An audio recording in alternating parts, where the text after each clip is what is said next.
kabilang ibayo at tumuloy sa sarili niyang bayan.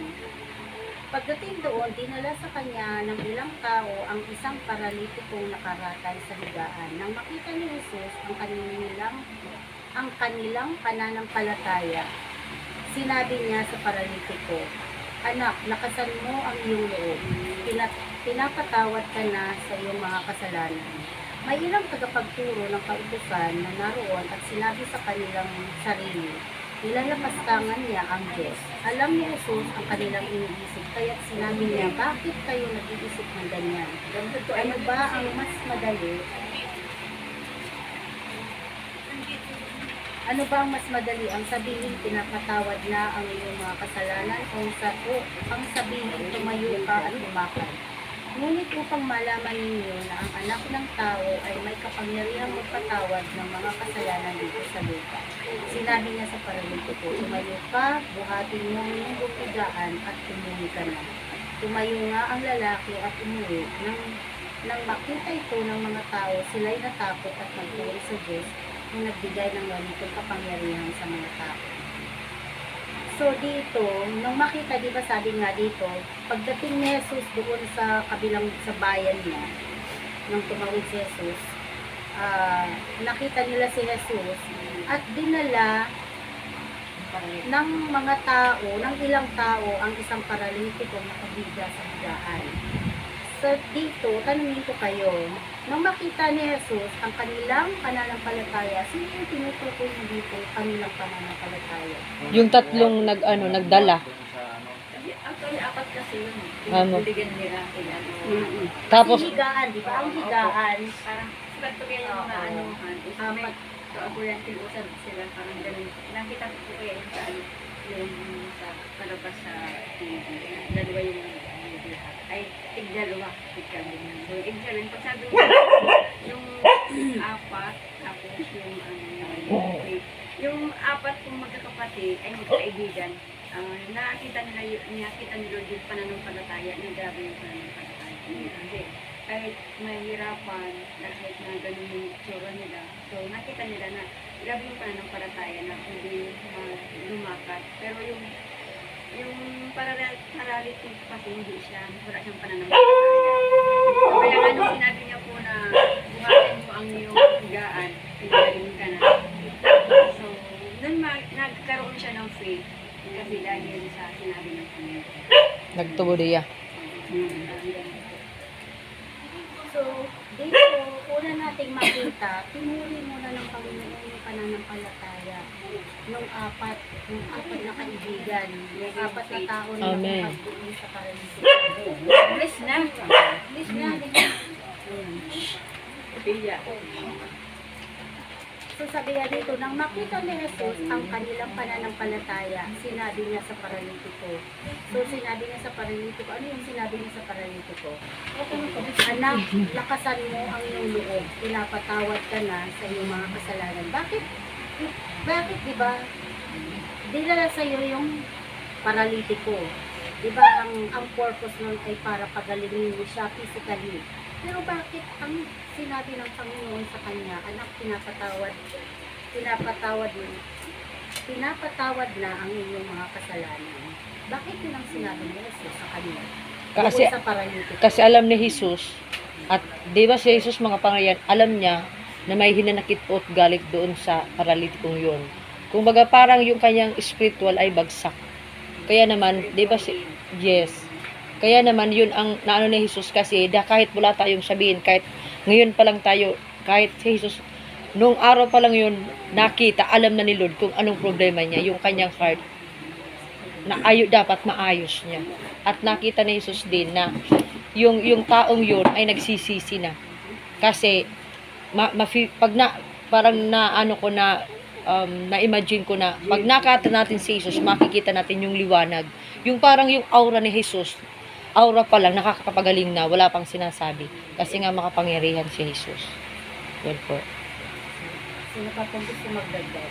Ano yung pang-unawa dito doon? Bakit yun ang sinabi ni Jesus doon sa paralitiko? Diba pwede naman yung sabihin, pinagaling na kita. Pero bakit hindi yun ang sinabi niya? pinapatawad na kita. Bakit mo unang sinabi mo?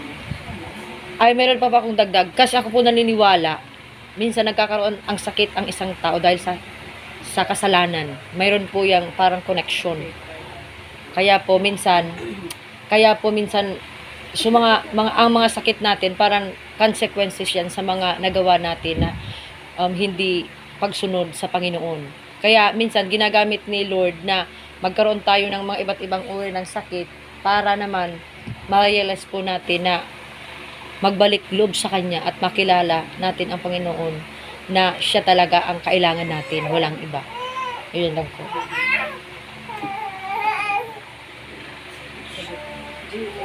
So dito po, tama po yung mga sinabi ni Sister Sheila. So, dito po kasi, ang Panginoon, kaya niya pagalingin kahit anong klaseng sakit. Amen. Kasi kung nabasa po natin ito sa New Testament, iba-ibang klaseng sakit ang pinagaling niya. Paralitik po, bulag, pilay. May dumudugong babae. May dinudugong 12 years, ilang years na yung dinudugo. May batang binuhay niya, diba? Yes. Anak ng Sintorio. Ayun, anak ba na yung kasambahay niya, diba? Yung katulong na binuhay niya yun. Pinagaling niya yung mga kitong, diba? Yung Miracle. yung mga sakit na wala Lunas. ng lunas yun, diba? Pero ang Panginoon walang imposible. Amen. Lahat niya kahit anong lahat walang imposible sa Panginoon. So bakit ito ang sinabi niya sa paralitiko, anak, lakasan mo ang iyong loob, pinapatawad ka na sa iyong kasalanan. Kasi ang Panginoon, tinatama muna ng Panginoon yung puso natin. Amen. Higit sa lahat yung puso nila natin. Kasi pag tama ang ating puso, diba? Pag tama ang puso natin sa Panginoon, lahat ng hiling niya, pagkakaloob niya. Diba, sabi sa Matthew, seek ye first the kingdom of God, and all these things shall be added unto you. So, ang una tinatama ng Panginoon, yung puso natin. So, kung tama ang puso natin, kayang pagaling ng Panginoon. Higit pa sa mga karamdaman. Amen. Glory to God. Sa atin. So, kaya nga sabi ng Panginoon, pinatawad na kita sa iyong mga kasalanan. Pero nakita natin dito, di ba, may nag-react. Sino yung mga nag-react dito? Yung mga unbelievers. Yung mga di naniniwala. At the time of Jesus, yung mga Pariseo, yung Yes. mga teachers of the law na hindi nila tunay na nakikilala ang tunay na Diyos. Nag-react sila dito, sinabi nila, alam ni Jesus, sabi ng Panginoon, sabi nila dito, nilalapastangan niya ang Diyos. May ilang mga tagapagturo ng kapusa na naroon at sinabi nila sa kanilang sarili, which is hindi sila nagsalita ng malakas. Sinabi lang nila sa sarili nila na ito yung lalaki nito, nilalapastangan niya ang Diyos. Pero naalam ng Panginoon, kasi ang Panginoon is all-knowing. Yes. Na kahit iniisip mo kanyang nalalaman ng Panginoon. Kaya sabi nga dito, alam ni Jesus ang kanilang iniisip. Kaya't sinabi niya, bakit kayo nag-iisip ng ganyan? Diba? Na hindi man nila sinabi ng malakas yun, siguro nagmamalangan sila, pero nalaman ng Panginoon yung kanilang iniisip na sinabi nga nila na nilalapastangan niya ang Diyos. Sabi nga dito, bakit kayo nag-iisip ng ganyan? Ano ba ang mas madali? Ang sabihin pinapatawad na ang iyong mga kasalanan? O ang sabihin tumayo ka at lumakad? So ano po yung pagkaunawa niyo dito?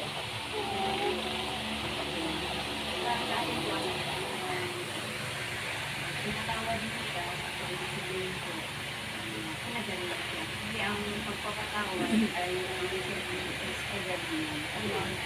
Dahil, di ba po yung sa ano, is naayos na yung sige, dahil maayos na, natin siya set to Christ, at magpatawad na siya, repent na po siya. Then, ibig sabihin, pinatawad din siya at pinagaling siya sa pananampalataya at nagkaroon siya ng faith. Amen. At pinagaling siya sa kanyang pananampalataya. Yun po ang Ako po naniniwala, our forgiveness is our own good. Hindi dun sa taong pinatawad mo, kundi sarili mo mismo. Kasi ikaw mismo yung magbibenepisyo. Yun po. At parang nag-repent ka, di ba? Parang napakagaan. Yes, Parang for our good. Kumaaso, dala-dalang bigat ng loob mo, di ba? Parang Nakalaya. ng pakiramdam mo. Amen. Parang yung true joy na nararamdaman mo na. Kasi kami nagsasabi kasi kami so happy. Pero yung happy kasi, maraming pagkakaiba ng happy at joy. Yes. Yung happy parang pang ibabaw lang. Yung joy, Masaya ka kasi meron kang ganyan. Pag wala kang ganon, hindi ka happy. Pero ang joy, kahit wala ka, Oo. Yes. nandun pa rin yung nagre-reflect sa aura. Nagre-reflect. Oo, nandun pa rin. Kaya, so yun. Kagaya mo yun. So yun, sinabi nga ng Panginoon, nirebuke sila ng Panginoon. Mm. So para sa atin, ang lesson natin dito, pag kami tayo mga kapatiran o mahal natin sa tayo, kakilala natin na nagdidesisyon ng mali or may nagawang mali, pwede natin silang advisean, i-review. Iwan-on natin sila para kasi nalalaman natin, alam natin na mayroon silang ginagawang hindi maganda, di ba? Oo. Pagsabihan natin, parang i-review agad natin. Huwag natin hayaan sila na mas lalo pa silang hayaan mo na yan. Oo. Kung siya masaya, hayaan mo siya, mga gano'n, di ba? Which Yung is iba, ba- parang which is- ayaw mo makialam. Which is, bilang isang Kristiyano, makukonsensya tayo kasi may knowledge tayo na yung ginagawa ng Nasabihan kapatid mo. natin masama, pero hinahayaan natin, nandun na yung conviction ng Holy Spirit na pinakausap tayo na itama natin, pagsabihan natin, i-remind natin siya. So, yun po. So, dito, nireview agad sila ng Panginoon yung iniisip nila na mali, di ba? Sinabi nila ng Panginoon na sabi na niya, ano ba ang mas madali? Ang sabihin pinapatawad ng mga kasalanan o ang sabihin tumayo at kumakat? Verse 6, ngunit upang malaman ninyo na ang anak ng tao ay may kapangyarihang magpatawad ng mga kasalanan dito sa lupa. So, sino yung sinasabi ditong anak ng tao? Si Jesus. Kasi ang Panginoon, He is, tinatawag po siyang anak ng Diyos because He is the Son of God. Diba? We believe in the Holy Trinity. We believe in the Father, The Son, and the Son, and the Holy Spirit. So Jesus is the Son of God. Pero tinatawag din siya anak ng tao. So bakit? Ang katawang tao. Kasi God came down into flesh. Kaya tinatawag din siyang anak ng tao. So, kasi He came down sa flesh. Ginamit niya si Mary para magkatawang tao siya. But then, wala siyang, although gaya rin siya kay Mary, but He is sinless. Sinless. Sinless. He is conceived by the Holy Spirit. Diba? Hindi siya gawa ng tao. He is conceived by the Holy Spirit, kaya siya naging siya through the body of Mary. But he is sinless. Hindi siya nabahira ng kasalanan ng tao. Amen. So, sabi nga dito,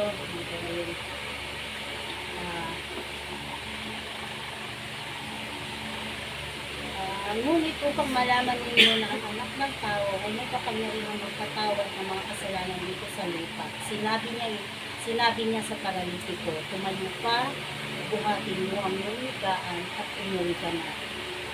7, tumayo nga ang lalaki at umuwi. 8, nang makita ito ng mga tao, sila natakot at nagpuri sa Diyos na nagbigay ng ganito kapangyarihan sa mga tao. So, yun nga po, sinabi niya. So, nung sinabi, di ba, inutusan ng Panginoong Jesus yung paralitiko, tumayo ka, buhatin mo ang iyong higaan at umuwi ka na. So, di ba, ano pong nangyari dito? Miracle. miracles. Nagkaroon ng miracles. So, hindi lang siya pinagaling physically, pinagaling lang din ng Panginoon yung kanyang Heart, spiritual, yes. yung kanyang spiritual na buhay. So, nagkaroon siya ng salvation and physical healing. Amen. Glory. So, yun po. Double-double mo na. So, yun nga, kumpulin niya ang lalaki. At nang makita ito ng mga tao, ano yung niyo dun sa reaction ng mga tao? Nagulat, na-amaze, at sumunod na.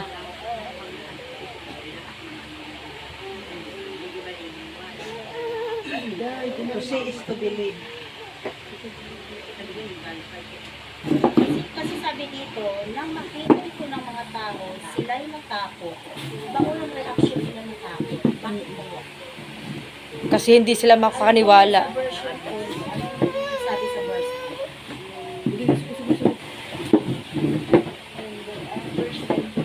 Verse 8.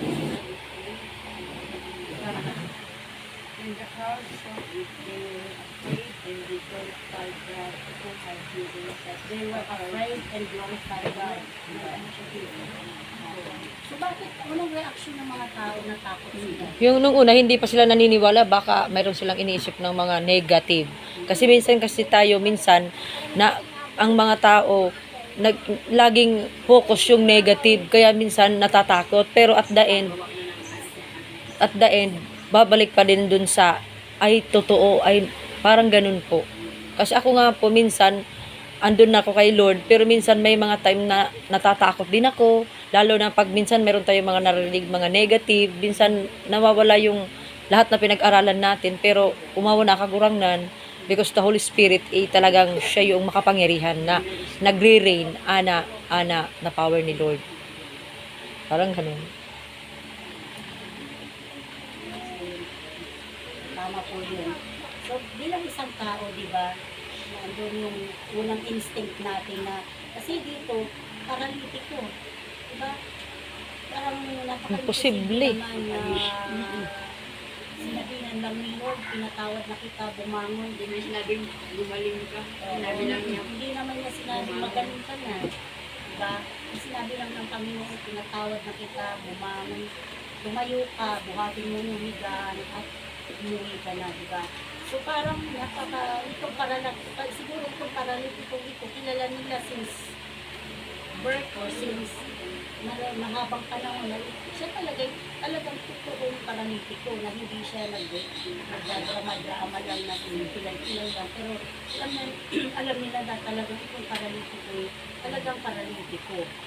Ngunit kasi sa Panginoon ang walang ibang nakakagawa na kundi ang Panginoon. Amen. Kaya it is a true miracle na nangyari ko. Kaya unang reaction ng mga tao, natakot sila bakit kaya yung nagawa ko. But then at the end, diba, pinulit nila ang magsuri sila because my God. At sila yung, yung sabi lang nito, nagpuri sila sa Diyos na nagbigay ng ganitong kapangyarihan sa mga tao. Glory to So, God. at the end, they praise God dahil na sa miracles na ginawa na kami. Kagaya ninanap yan yung pinupuri natin ang Panginoon. Yes! Glory to God. Yung ano nung lalaki na rin po, yung obedience. Kasi kung wala siyang obedience, hindi siya susunod dito. Amen. Sabi niya, buhatin mo, kaya alam niya naman yung hindi siya nakakalakad. Oo. Nandun yung Faith. years itself, yung obedience na natuto siyang sumunod. Yung faith, yung alam ko, pang package day. Yeah. Plus siya, ang sumunod at naging Pinapagawa ni Lord. Yes, ako man, meron pa akong share. Yung dapat po yung mga tao ma-practice yung ma-activate yung faith talaga. Kasi sabi nga ni, your faith can heal you. Parang ganun po. hindi naman kasi ma-activate kung walang nangangaral. Yes, correct. Kaya tayo kailangan ng San Vicente Sur and beyond in Iriga City.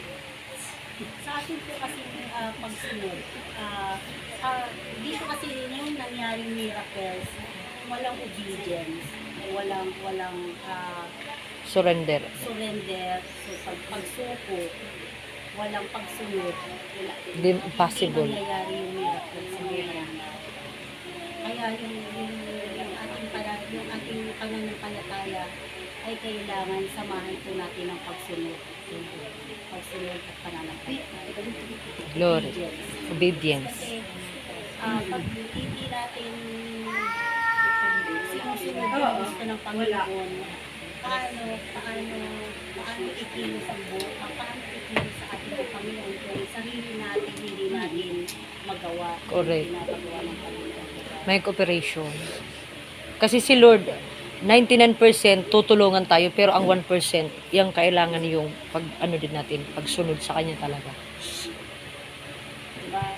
Ito yung kasabihan na nasa Diyos ang awa, nasa tao ang gawa. Correct. Action talaga. Ang Panginoon talagang mahal tayo. He have mercy on us. Kaya lang kung tayo hindi naman kumikilos, paano tayo tutulungan ng Panginoon? Amen. Glory to God. Ang sarap ng Lord word. Our part at Amen. So ano po yung napulot nating lesson doon? Start mo na kaya kay Junjun. Anong napulot mo doon? Ano yung word na talagang pumasok sa puso mo na talagang mayroong kang lesson na napulot?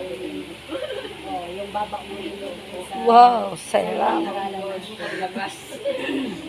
Ano ko, pag pinatawad, pag nagpatawad ka, tatawarin ka rin ng Panginoon. Kaya unahin mo, patawarin mo, nagkasala sa'yo para patawarin ka rin ng Panginoon. Glory to God. I love it. Na sino ba yun?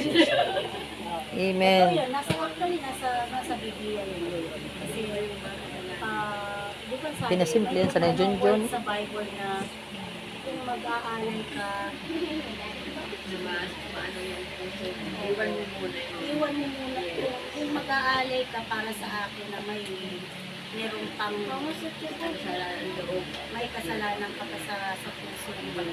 Iwanan mo muna yung iaalay mo. Puntahan mo yung nagkasala sa'yo, patawarin mo siya, saka ka mag-alay sa akin. Kasi kung nag-aalay ka sa Panginoon na mayroong paggalit sa kapwa mo, hindi ka tanggap yung inaalay mo or ibahin na lang natin, nananalangin ka sa Panginoon. Paano ka sasagutin ng Panginoon kung yung puso mo ay Hindi ayos. unforgiveness, may galit? Hindi tatanggapin ng Panginoon yun. So, sabi Natira. ng Panginoon nga, sabi nga ni puntahan mo muna yung magpatawad ka para patawarin ka ng Panginoon. Kasi Amen. Lord namin mapagpatawad.